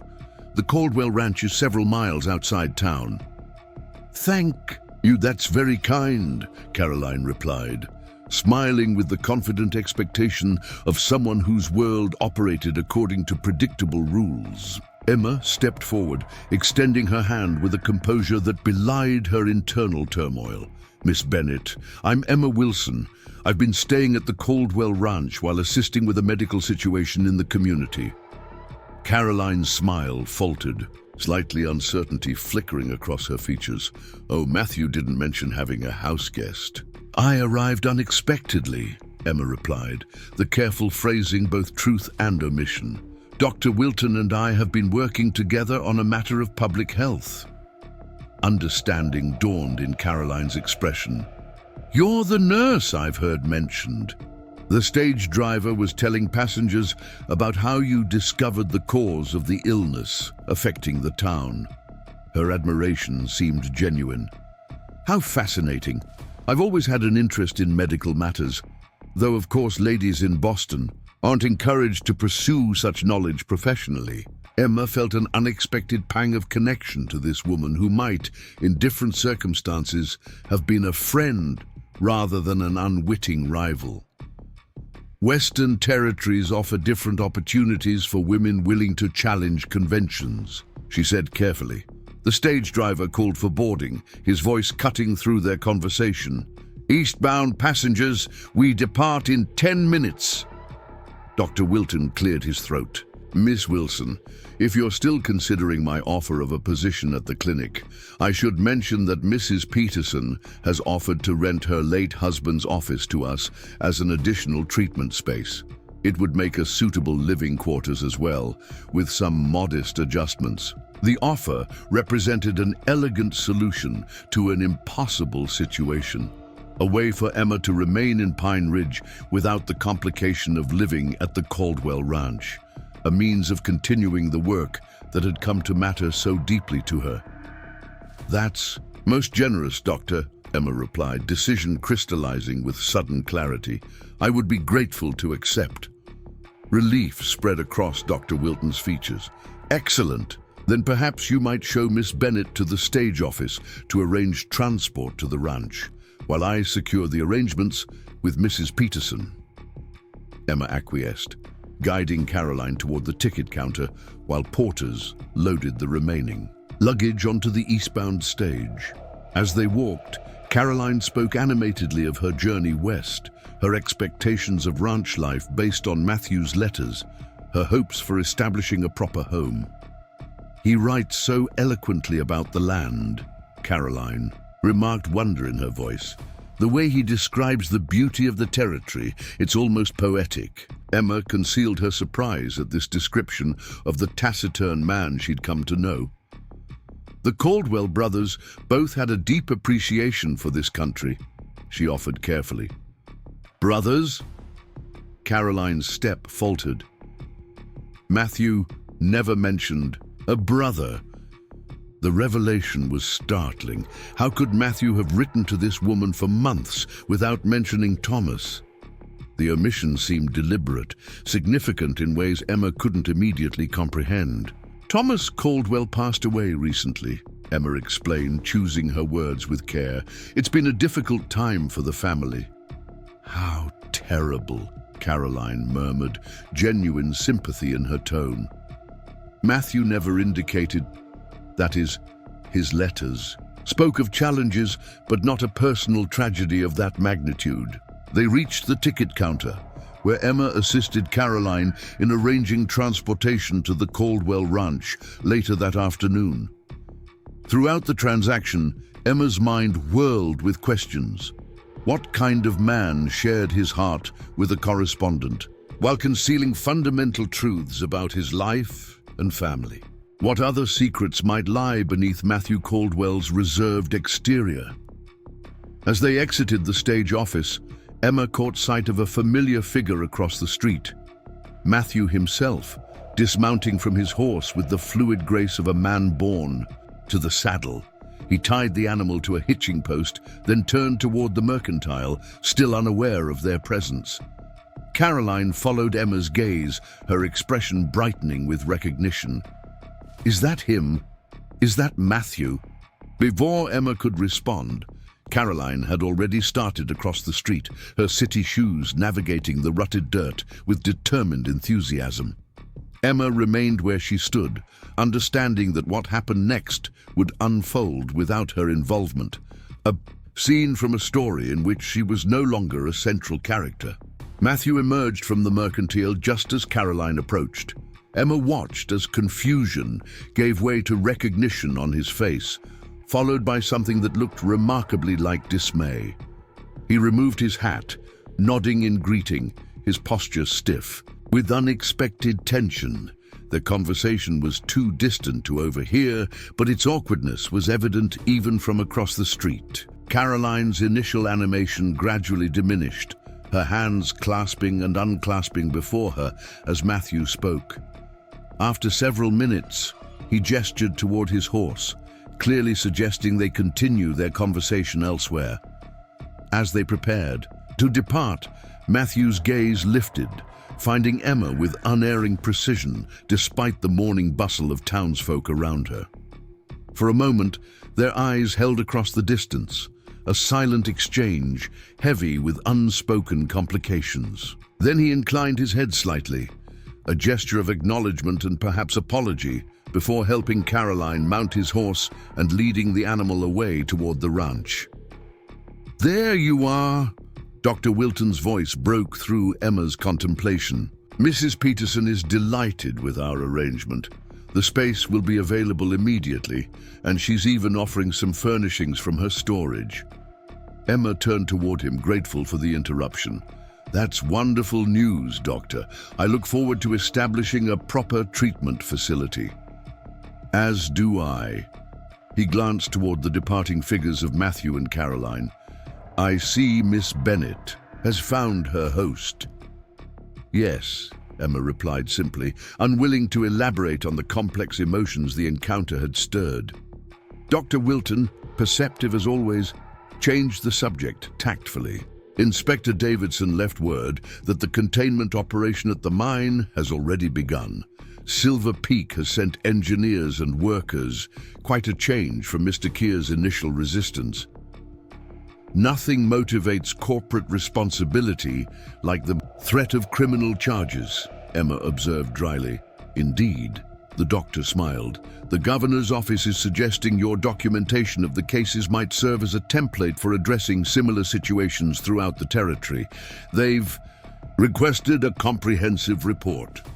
The work stretched before her, meaningful, challenging, potentially far-reaching in its impact. Not the life she had imagined when answering Thomas's advertisement, but perhaps the one she had been seeking all along. "I'll begin compiling my notes immediately," she promised. "There's much to be done." The eastbound stage departed on schedule, carrying with it letters Emma had written to her family in Philadelphia, explaining her decision to remain in Montana Territory. As the coach disappeared in a cloud of dust, she felt none of the regret she had anticipated, only a growing certainty that her path forward lay here, in this rugged country where her skills and courage had already made a difference. 3 days later, Emma was organizing supplies in the newly established treatment room when the door opened, admitting a gust of autumn air and Matthew Caldwell. He stood awkwardly in the entrance, hat in hands, eyes taking in the transformed space before settling on her. "Dr. Wilton said I'd find you here," he began, voice rougher than usual. Emma continued her work, placing labeled bottles on a freshly painted shelf. "The doctor is visiting the Hamilton farm this afternoon. I expect him back by supper." "It's you I came to see," Matthew clarified, stepping fully into the room and closing the door behind him. "I owe you an explanation." Emma paused, finally meeting his gaze directly. "You owe me nothing, Mr. Caldwell. Your personal arrangements are your own concern. They became your concern when they affected your position in my home." His jaw tightened. "Miss Bennet has returned east. The stagecoach left this morning." This was unexpected. Emma set down the bottle she'd been holding, giving him her full attention. "I'm sorry to hear that." "Don't be." Matthew moved closer, determination evident in his stance. "It was a mistake from the beginning, one I made for all the wrong reasons." And those reasons were, Emma couldn't help asking, needing to understand the man whose actions had so significantly altered her own path. Matthew exhaled slowly, choosing his words with care. "After Thomas died, I was lost. The ranch felt empty. The future I'd counted on, working the land alongside my brother, perhaps one day watching his children learn to ride and rope, it vanished overnight." He gestured vaguely. "I thought structure might help. Routine, normalcy." "So you wrote to a matrimonial agency?" Emma supplied. "Yes." The admission carried a weight of self-recrimination. "But I never mentioned Thomas in my letters, never spoke of the illness affecting the town, presented a version of myself and my circumstances that wasn't false, exactly, but wasn't complete truth either." Emma considered this understanding dawning, and then I arrived, the living embodiment of everything you'd been trying to forget. "At first, yes." His gaze held steady, honest in a way she hadn't seen before. "But then, you started asking questions no one else had thought to ask. Started fighting for answers when everyone else had accepted tragedy as inevitable. You reminded me of Thomas, of who he was, of what he believed about justice and community." The comparison touched Emma unexpectedly, a connection to the man she'd never met, but whose principles had guided her actions nonetheless. Matthew continued, each word seeming harder than the last. "By the time I realized Caroline was arriving, I'd already..." He stopped, reformulated. "My feelings had begun to change. About you. About what might be possible here." Emma kept her expression carefully neutral, unwilling to reveal how his words affected her. "What happened with Miss Bennet?" "The truth happened," he replied simply. "I told her everything about Thomas, about the contamination, about you." A ghost of a smile touched his lips. "About how I'd been corresponding with her out of loneliness, while growing to respect a woman already under my roof." "That must have been a difficult conversation," Emma observed. "It was. She was upset, rightfully so, but she's a practical woman, fortunately. Saw that there was no future here built on such a foundation." He shifted his weight, discomfort evident in his posture. "I purchased her return ticket and provided compensation for her troubles." Silence settled between them, heavy with implication. Emma resumed her organization of supplies, needing the familiar routine to ground her amid emotional uncertainty. "I'm not asking anything of you," Matthew said finally. "Not now. You've made a place for yourself here without any need for my approval or assistance. But I wanted you to know the truth, and to say," he hesitated, "that the ranch will always have a place for you, should you ever wish to return." The offer hung in the air, neither demand nor expectation, simply possibility. Emma turned to face him fully, studying the man who had transformed from reluctant host to unexpected ally over the course of a tumultuous week. "Thank you for your honesty," she said, her voice steadier than her heartbeat. Pine Ridge still has much healing ahead, both from the contamination and from the divisions it created. I believe my place is here for now, helping Dr. Wilton with that work." Matthew nodded, accepting her decision without argument. "The doctor's lucky to have you." He turned to leave, then paused with his hand on the door. "Thomas saw something in your letters that the rest of us didn't recognize until we met you in person. A strength that has nothing to do with where you came from or what name you carry." His eyes met hers one final time. This territory needs more of that strength, more people willing to stand their ground when it matters. After he departed, Emma stood motionless in the quiet room, surrounded by the tools of her profession and the promise of work that would make a difference.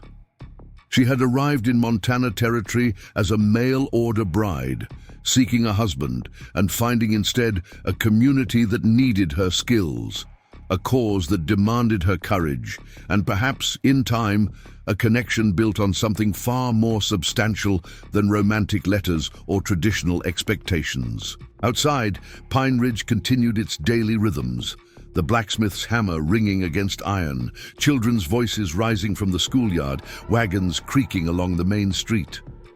No longer foreign sounds, but the backdrop to a life Emma was choosing for herself one day at a time, with clarity of purpose and newfound confidence in her own resilience. The East, with its rigid proprieties and limited horizons for women of ambition, receded in her mind like a landscape viewed from a departing train. Ahead lay uncharted territory, professionally, personally, emotionally, but Emma Wilson faced it without fear, certain only that whatever came next would be shaped by her own hands and heart, not by the expectations of others or the conventional path she had once thought inevitable. She had arrived as Thomas Caldwell's intended bride. She would remain as herself, physician, advocate, and pioneer of her own destiny in this unforgiving but ultimately rewarding frontier. Up next, you've got two more standout stories right on your screen. If this one hit the mark, you won't want to pass these up. Just click and check them out.